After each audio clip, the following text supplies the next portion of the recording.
As you can see in that opening slide, our next conversation is about begging, street begging in Kano, and the Commissioner for Education, Kano State, Muhammad Sanusi Kiru, joins us via Skype now. Thank you so much for joining us, Your Honorable. We would like to find out from you, first of all, okay, well, he's in our Kano studio. First of all, educate us what this whole thing is about. We heard the pronouncement of the governor, but please educate us what this whole thing is about.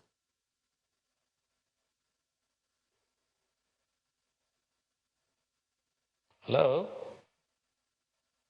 Okay, I hope you can hear us. We'd like you to educate us what this whole thing about the ban on public begging in Kano is about. Thank you very much for posing this question. You know, Kano is the most populous state in Nigeria. And for that singular reason, you know, we really have to take measures to control this population so that we can change the population, the perception on the population. The people have perception that Kano is overpopulous. Then what do we do? So in doing that, the governor introduced free education in Kano so that the population in Kano will turn to be a blessing rather than a problem. Because you know this issue of insecurity, this issue of street begging, and so many other social crimes are connected to lack of education, lack of employment. So in order to address these problems, my governor decided to introduce free education so that parents will just take their children to schools without paying anything, because if there is level of poverty, you know, is part of the problems that people doesn't send their children to school because they don't have the money to pay. Now that we are making it free, then we are expecting parents to send their children to school, and we also made it compulsory because of our population. So I think that is the beginning of this process, and we now realized that apart from children, school-age children who doesn't go to school because their parents doesn't have money, there are also issue of Almajiri who are even coming to the state. Some of them are not even indigenous of Kano. They come from other neighboring communities. They come to Kano and they don't go to school. And we feel that is a threat to our security. That's a threat to our peace in the state. So that is why we said, okay, these Almajiris that are roaming street begging in Kano, we have to address that issue. We introduce Sangaya schools. You know, some people, Malams come from different or far distance to Kano and settle down in Kano. You'll discover that a particular Malam has about 1,000, 2,000 Almajiris with him. And he doesn't give them food. He doesn't give them clothes. He only gives them shelter or where to sleep. Maybe in some cases, even outside on the pillow, they sleep there. So with the introduction of prayer and compulsory education, we now approach these Malams, that Malam, yes, this is our plans. We are going to provide a very good shelter for you. We are going to pay you allowance. We want to integrate this your system of teaching so that we can be sending teachers to teach English, mathematics, to the Almajiri, so that as time goes on, they can take common entrance, and then later they can take SSCE or NECO or WAEC, and now they can proceed with their education. While at the same time, you will continue to teach them this Quranic studies. Honorable Commissioner, in what? Honorable Commissioner, just one moment.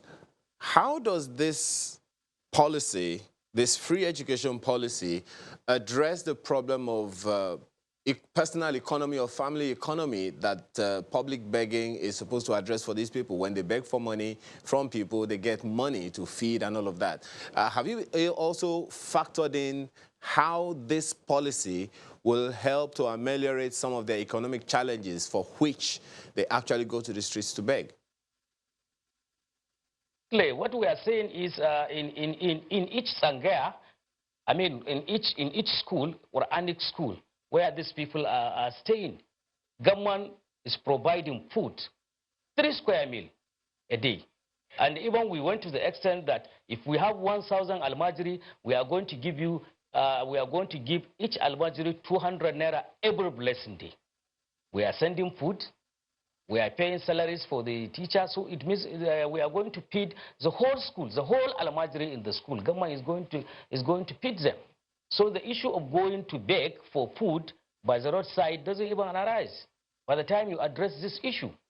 So you can see we are very serious about this. On monthly basis, we are going to pay the malam an allowance of not less than 20,000 naira monthly.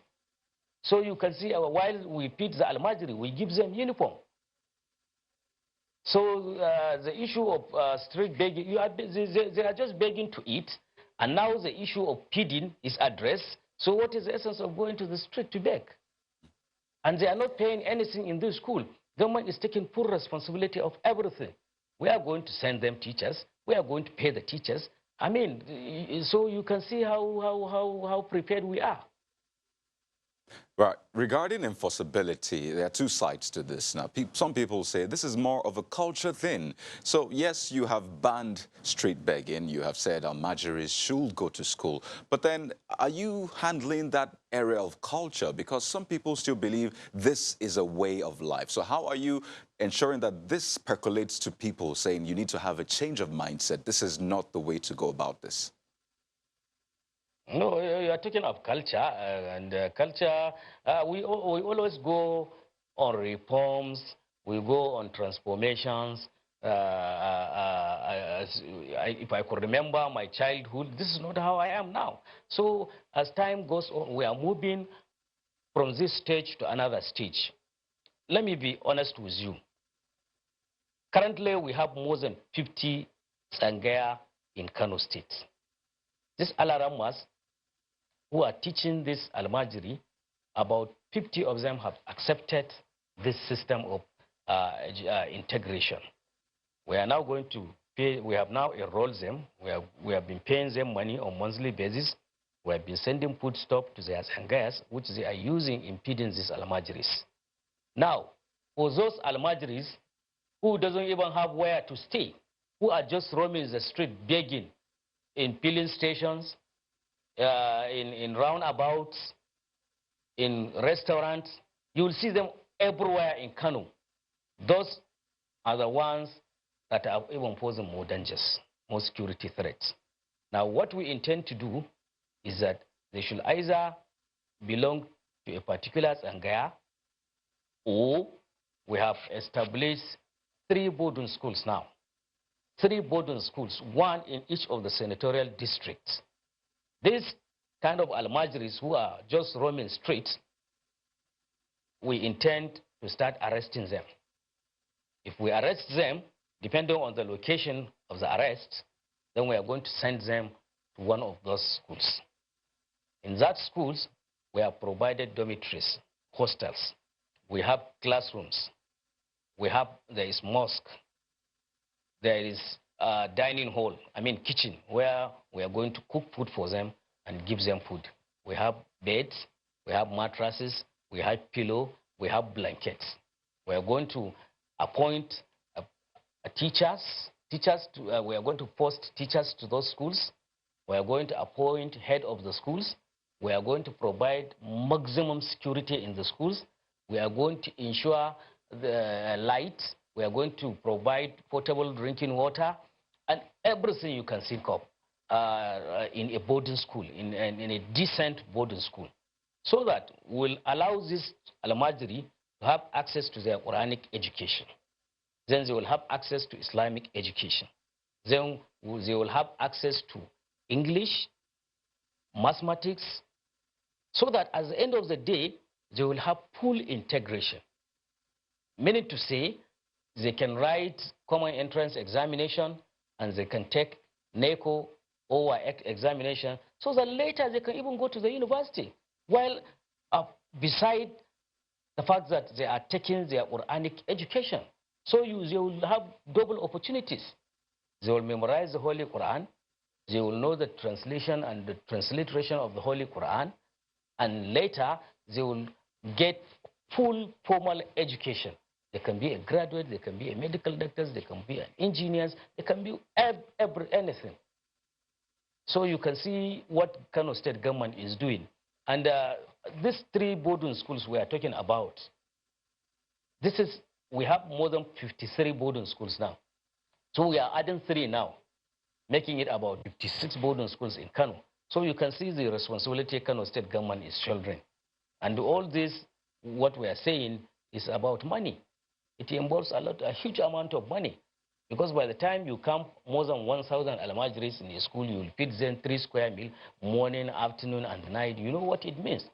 But despite all this, the governor is determined, the governor is ever ready, and we have set all the machineries to make sure that we have implemented this policy. We are not just saying it by mouth, but you can see visibly on last Sunday, we went around the 3 schools. We inspected the 3 schools along with the governor and some of the commissioners. We went around to make sure that everything is set so that the schools will take off. So this is our position now in Kano. Right. Only recently there was a conversation around, punishing parents, who give birth to children that they cannot take care of. I mean, some were saying that rather than focus on the children, how about focus on the parents in the first place? Because yes, you'll take these ones off the streets, but then what's the guarantee that more will not come from where they are? So what are you doing to handle that end, the parent end? I mean, because there are a lot of parents out there who keep giving birth to children they cannot take care of. Well, let me be honest with you. According to our observations, according to our investigations, in Kano, we have about 410,000 out-of-school children who neither go to Quranic school, Islamia school, or even the formal education schools. They doesn't go anywhere. So you can see 410,000 or 450,000 is still within a manageable number. But what we are saying, if we are addressing problems of Kano indigenous alone, I think government can handle that. But our problem are people that are coming into Kano from neighboring states or neighboring countries. From our investigation, there are people, these Almajiris coming from Niger Republic. There are these Almajiris coming from Cameroon. They all come to Kano because Kano is a commercial nerve center in Nigeria. And since they are coming into Kano, they settle down. So then you can see how the pressure, how they are exciting pressure with the limited resources, the available social amenities we have. Then what do? We cannot just sit down and allow these people to keep trooping into Kano without taking measures. Mm. And if I can just follow up. Just before you land, I guess you're touching on that now. So what is the Kano state government's plan? Because you have talked about indigents, and now you allude that a lot of people come into the state from different parts of the country and even outside of the country. So what's the government planning to do to the non-indigents that are in Kano state? That's what we are saying. We said in Kano, as long as you are in Kano, then you must go to school. You either go to school, respect our rules and regulations, or you leave. That's all. We are not chasing people. We are not asking people not to come to Kano. But what we are saying, we have regulations. Since we have regulations, you must obey those regulations. If you are within school age, you must go to school. You will not be roaming streets anyhow. You have to go to school. You have to identify to which school you belong. So since you must go to school, then if you go to school, we know as time goes on, you will be productive, you will be important to the society, not only to Kano State, but at least when you are educated, you can even go back to your own state or to your own country. But Honorable Commissioner, let me ask you this. You have talked about going to school so many times, and you have also talked about the kinds of schools. You talked about Quranic school, Islamic school, and formal education. Now, and you have also referenced the fact that this education is important for the future. Now, the Almajiri system has been one that so many governments have tried to deal with over time. What is the assurance that when this government ends in 2023, this program of yours will be sustained by the incoming government? I think there is no serious government that will not be party to addressing this issue of Almajiri. Whether you are in opposition or there is continuity after 2023 in Kano State, I know there is no serious person that cannot ensure sustainability of this project. Number one, because you can see, Kano, we have to thank God because we are blessed. In almost all the neighboring states, of our neighboring states, there are one or two security issues currently happening in the states. And that has to do with people who are coming into their states from somewhere. And really, the only better way to address this kind of situation is to know who is coming into a state and for what reason. So I want to assure you that there is no serious person, there is no serious government that cannot ensure the continuity of this Almajiri system, integration of Almajiri system of education in Kano. I assure you this, I have this confidence that the next government after 2023, I assure you that whether it's this party, APC, or whichever party, that, though I'm not praying for that, I know and I am hopeful that it's APC that will continue. I assure you that there will be continuity in this Almajiri system in Kano. I assure you this. Right. Let me build up on that. I think perhaps the angle we're trying to come at is the fact that is there a law, for example, back in this ban in Nasarawa State, prescribes 10 years in prison if you disobey that law. We also have something similar in Kaduna State. Because if this is a law, if there's a bill back in this and it is signed into law, then it is there. Nobody should change that except, of course, it goes through the legislation process. So are you planning to put this into law? Or what is the plan about this? There is already a law in basic education, and I think there is also a degree to that effect. But what we are saying is we have not decided to start imposing this law for the fact that we have to make the necessary arrangements we are making now. Particularly, I told you, we have gotten the cooperations of most of the Alaramas who are operating this Angaya system of education in Kano.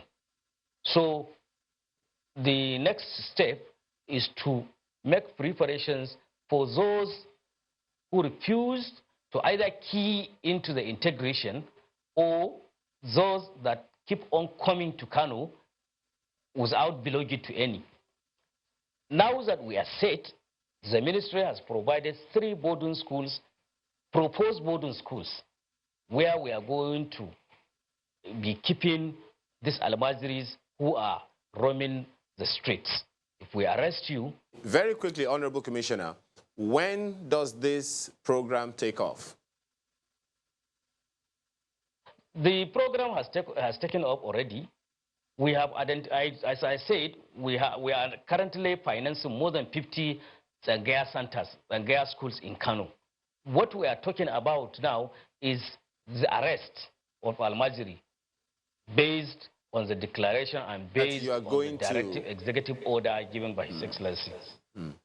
Because you kept saying that the government is going to do it, so we thought maybe the program hasn't really taken off. Is there a bigger plan than what you're already doing? What I'm saying is the program has taken off. We are funding more than 50 Almajiris centers in Kano. So you can see what I'm saying. Now what we are saying is those that either refused to key into the program or those that are still coming into Kano for street begging. Now we have already made our position known that we are going to arrest them for their failure to key into the program. Okay, and as a government, we must do everything possible to make sure that, yes, we have implemented this policy in total. All right. I want to thank you very much, Honorable Commissioner for Education in Kano State, Mohammed Sanusi Kiru. Thank you so much for your time. Thank you very much. I'm grateful. Thank you. All right, then. So we're back in a moment to take some of your feedback. Please stay with us. And just before we go, here are some of your comments. We begin with this one by Kingsley, who says it's about the Supreme Court judgment. Our politicians should be patriotic and our lawyers be sincere. The next court to the Supreme Court is the court of the Almighty God. The apex court will never allow precedents to be set in such a way that closed wounds of the past will be reopened. I think this is really critical. Yeah, and Henry _Nwowu speaks on the Imo judgment, saying the adjudication of some critical cases arising from the 2019 elections has created greater doubts and questions on consciences of citizens rather than bringing succor. Law is justice when it restores order, truth, and righteousness. Well, Zemo says, talking about the NCDC's DG's self-isolation, he says the action taken by the NCDC DG is an example of what leading by example is all about. This should also be translated into other areas. We should self-quarantine the social, political, and economic aspects of our lives, and not just against COVID-19. Interesting. And still on COVID-19, Davo Shalom says, the best measure against #COVID-19 is hand hygiene, such as hand washing using soap, running water, and single-use disposable hand towel, and hand rubbing using alcohol-based gel or solution. A face mask should be used by the infected person to prevent spread to uninfected people. This pretty much summarizes what the guest said earlier. Shows that he was listening to Dr. Ade. Yes, and taking notes as well. Well, that's the show today. Thank you so much for your time, and have a wonderful day. I'm Ayo Makinde. I'm Kayode Okikiolu. And I'm Maupe Ogun Yusuf. Did have a beautiful day.